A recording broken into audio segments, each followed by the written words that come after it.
the Snowmen, a team that had formed late to play in the North America qualifiers for RLCS. They consist of 3 up-and-coming players, one being Frosty, who had actually been signed to play for a big org this season. This org was NRG, but instead ended up getting replaced just before the start of the season. They also have Reveal, who has been around for a while but has never had a chance to prove himself, as the age requirement for RLCS has only just been lowered to allow him to play. Which leads into Scribbles, a 14-year-old player with a ton of potential to also join the squad. To begin the season, they managed to qualify 2 out of 3 of the main open qualifier events, but they never managed to get further than this and make it out of the Swiss stage. Now after the major, RLCS is back on and the Snowmen can get back to playing. But just as qualifiers is happening, a discussion in the community started floating around, with big names like Squishy Muffins involved. He relates to the lower level teams in MENA being of a higher quality than the lower ranked teams in NA, and in this he name drops the Snowmen in particular as being worse than some of these teams. Frosty, this team they're playing against right now, what 3 are your team in NA? I'm sorry, I had to say it. I think you guys are good in NA, but these guys are 3 are you easily. These guys are different. On no hating at all. I just genuinely think these guys are better than the credit you're giving them. They're actually really good. I think the top 5 of MENA would beat like every team in NA that isn't the top 2 of NA. But all this discussion only gave the Snowmen more motivation, and they immediately stormed through the open qualifier 4, making it out of Swiss stage for the very first time. And not only do they make it through, they also make it through getting 2nd seed in the region, meaning they didn't drop a single series, not to mention they took down arguably NA's best in Genji. And they did this all whilst being unsigned by any org, also doing this while there are 13 signed teams currently in NA. This was a huge accomplishment, silencing every doubt there may have been about this team. But the Snowmen would still have a chance at more, as they have to face the newly formed team in Cloud9 to advance to the semi-finals. Frosty also has a chance here to outplace the team that kicked him's best performance so far over the whole qualifiers. So this game is very important still, and they still want to prove themselves. Now we really get to see what this team can do. Now, going into game 1, it was an explosive start from both sides, but Cloud9 do get a nice goal here to kick off the series.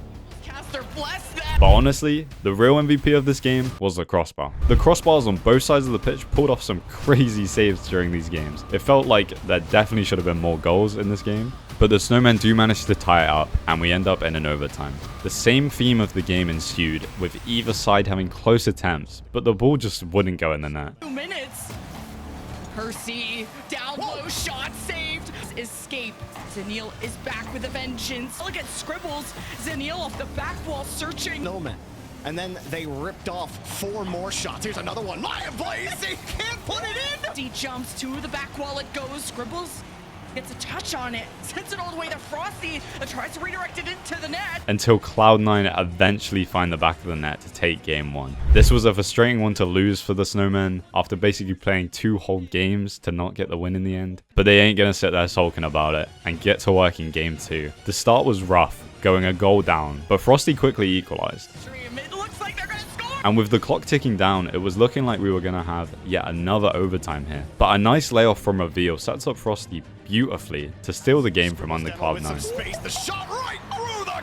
This gave Snowmen a huge boost, and they can carry this momentum throughout the series. These teams feel very neck and neck right now, and this carries on into game 3. I was looking at Frosty's cam. I did not think he was getting that save. Orless. The defenses have been so incredibly clutch so far, and how clutch can Percy be? And Lion Blaze added to this. And how can Cloud9 try to bait Snowmen out of their nets? Blaze wants to get this to Zenil, and Percy was just looking scary for the Snowmen defense. Still the pads though. That's all he needs. Percy leaves for Zenil and Reveal. Can they actually get this ball? I guess Frosty will get a piece of it. Because Cloud9 go for demos, 3-on-2.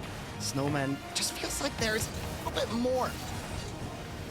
At least in the mechanics, especially got Frosty here. That was a nice move on the sidewall, and the pass, and the shot. With a minute on the clock, the Snowmen take the lead. And with that, they get another to solidify game 3. Cloud9 look like they have some fight in them still, but they cannot maintain their lead for long, as the Snowmen now sit tied up again with the time getting low. And they score late once again in this game, capitalizing on a mistake to be on match point now here on Aquadome. But who would have guessed that this game would be a close one? And getting some consistent offense in the midfield.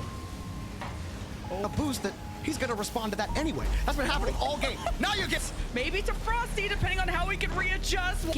And not letting Snowman connect on these passes. So if you know you're anticipating, it's all about timing. But if your timing is even a half arc, Zanil gets the challenge, but everyone is moving backwards on orange half. Nice stop from Frosty. Pop, flick, little hot used to win the touches. Oh my god, there's 3 people of Snowman on this ball. Neil had a chance there too. Frosty beats him to the pitch, and Snowman starting to crack. They've held firm. In the end of regulation, it's high. Hey. 2 touches and denied on the goal line again. Reveal with an epic save. We've got overtime. But the snowmen are done messing around. Like, just that they minimize risks when it comes to OT, but this series has only heated up, and so They have now more than proven themselves, and Frosty has got his revenge, outplacing NRG's best result so far. Now here is where it gets potentially too much out of Snowman's depths, as they have to face Genji in the semi-finals. With a good start to the series, it was looking promising. Reveal will have a shot here, and it's wide open. To be great. Frosty, back wall, scribbles there, and he scores. Frosty coming up and clipped a bit of that ball from First Killer. And that just goes right to the skies. Reveal has to avoid contact and gets the Chronic blocked by Reveal. Net's open. If he can get to it, he can. So consistently, First Killer trying to get Genji out of their half. Frosty stopping him right in the mid. Scribbles lurking, but a solo.